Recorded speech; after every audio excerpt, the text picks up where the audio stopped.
mga ka-idol, pakita ko lang sa inyo kung ano ang mayroon dito sa dagat, dito sa tabing dagat pala. So ito ngayon, dito kami ngayon sa pang ito. So ayan, naputing ba to? Andun mga kasama ko, pamangkin ko at saka ate ko.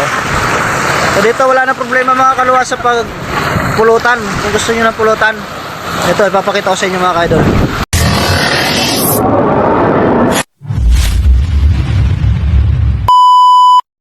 Good morning mga ka-idol Kalwa. So samahan nyo kami ngayong araw na to ulit. Papunta kami ng Cavite.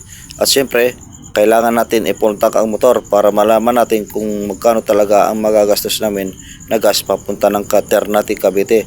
So paano mga ka-idol, samahan nyo kami ngayong araw na to.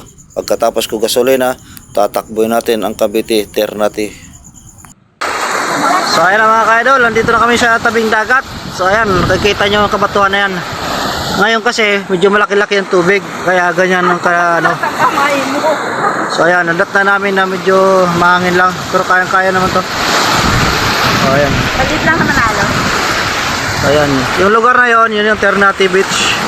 Alin, yun. Yung sa likod na yon. Itong harapan yan. Dalaron. Dalaro yan. So, Yung kulay red ang bubong, yun yung Ternate Beach. Yung green, yun yung Dalaroy. yan. So dito kami ngayon sa mga puno. Over. Sa Taas. beach.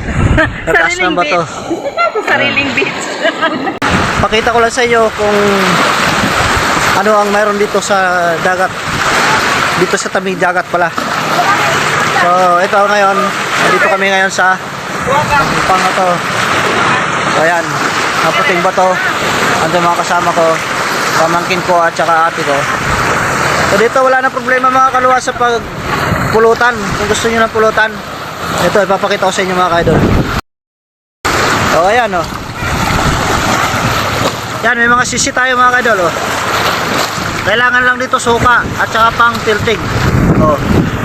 Ayan o. Shout out sa mga walang pulutan. Ito na. O. Madali lang pulutan dito. O, iba to ka lang. Okay na o. Ano hindi yung bilog? Ano yung maliit na Kuha. meron kasi maliit pa dyan, ma? Oo, meron kasi. Yan yung Sisi. Ito na. Nasa bato lang ang pulutan. Pulutan ako ng pala. Hmm?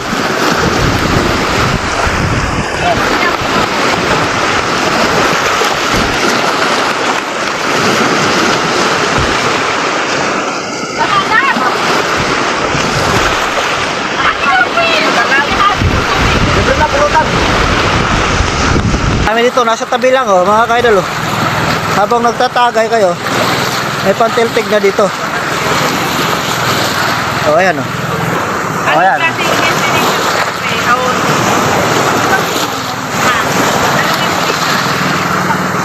So, ayan, may mga bato mga ka-idol doon. Pwede magpahinga dyan oh. Ayan. Yung bundok na yan, na nakikita nyo, bundok yan ng Bataan. So maingay lang talaga yung dagat mga kalwa. Oh.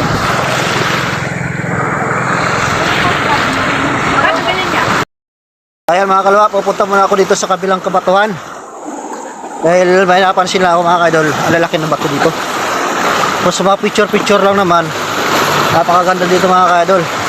Yung wala, siyempre, tiyaga ka sa pag-akit-akit dito sa kabatuhan. Yung panahon kasi mga kaidol, dito ako, nung binata ako, nung binata pa lang ako mga kaidol, dito ako tatambay. Oh. Ay ang batuan na yan, dito kami mga katropa ko dati. Tatambayan kami dito mga kaidol. Tabing dagat. At siyempre, bukod doon, ayan oh, nakikita nyo naman ang laking bato. Oh. Ayan. Sarap magtambay dito mga kalwa. Lalo na kapag sa gabi, mag-overnight. Maganda rito mga kaidol. Makaka-relax ka talaga dito. At bukod doon, tabing dagat siya. Oh. Ayan oh. Medyo malaki lang ang dagat ngayon. Malabo lang siya tingnan. Gawa ng mababaw dyan mga kalwa. Halos tuhod lang ang kalaliman niya no. Maraming talaba. Yung sisi. Maliit dito ang sisi. Kaya sarap magtiltig dito mga kaidol. Kung mga pang ulam-ulam lang. libre na dito, masipag ka lang magtintig dito sa mga sisi na nakakapit sa bato. Ito, ipakita ko sa inyo mga kalwa.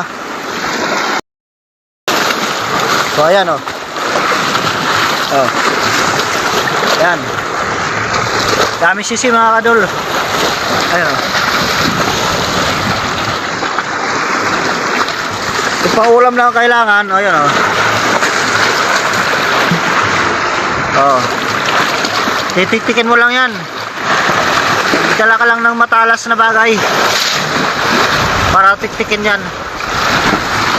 Bigyan mo na, kung nakaipon, lagyan ng kalamansi. Ayos na, ulam na mga kalwa. So ayun yung pinaka resorts. Ayan o, mga beach resorts. Ayan, yan yung mga beach resorts mga ka-idol. Nandito kami sa dulo, or gitna pala. So siyempre, ayun yung mga kapatid ko. Oh. Andong mga kapatid ko tatambay sa batuhan na to. Ganito lang ang buhay nila dito mga ka-idol kalwa. So ayun o. Ayan, kabatuhan yan. Dito lang kami tumatambay nung panahon. So ayan, sa pagkakataon na ito mga ka-idol kalwa, ang ginawa namin cameraman ng ate ko. At siyempre, kailangan namin mag-asawa ang lumusob sa tubig para maligo. Kasi yan naman talaga sadya namin dito sa Ternate, Cavite. Maligo at mag-enjoy. Kaya sabi ko sa ate ko, siya munang kumuha ng camera sa amin. I-videoin niya kami habang kami ay maliligo. Siyempre, mamaya-maya lang, ay pagkatapos namin maligo, ay aahon na rin kami. At siyempre, kailangan din na namin magpahinga para magbiyahe uli mamayang pag-uwian na. So, mga oras po pala ito mga ka-idol ay mga hapon na ito. Bandang alas 10 na ito ng hapon. Kaya niyaya ko nga sa ito, maligo kami habang kami ay nagpapahinga pa. Pag-ahon nyo, ang alamang lutangan na.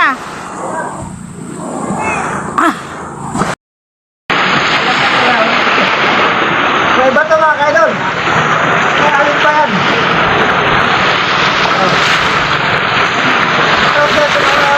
Pwede mo tutulungan dito.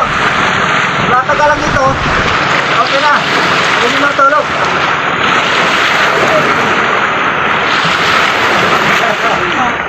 Yan out dyan sa mga mahilig sa dagat mga kalwa.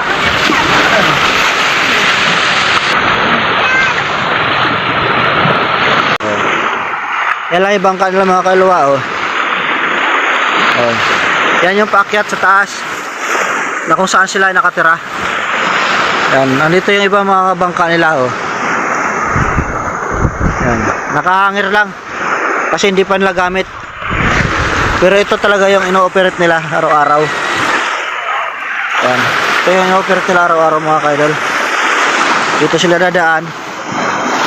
Yan, papunta ron.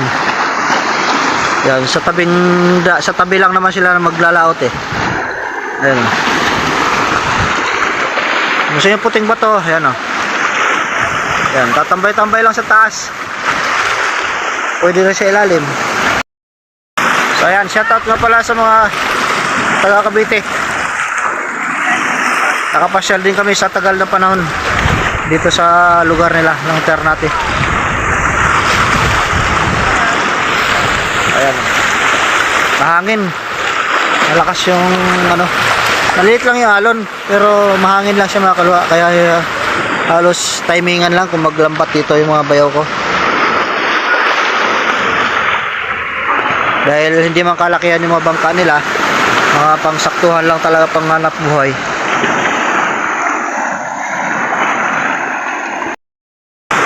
So yan lang mga ka-idol sa kalwa. Salamat sa inyong pagsubaybay sa aking video. Salamat sa inyong panonood. Pakishare na lang ang aking video. Bago ang lahat, pakipindot na lang din ang aking notification bell at pakisubscribe ng aking YouTube channel mga ka-idol. So yan lang mga ka-idol kalwa. Thank you sa inyong panonood.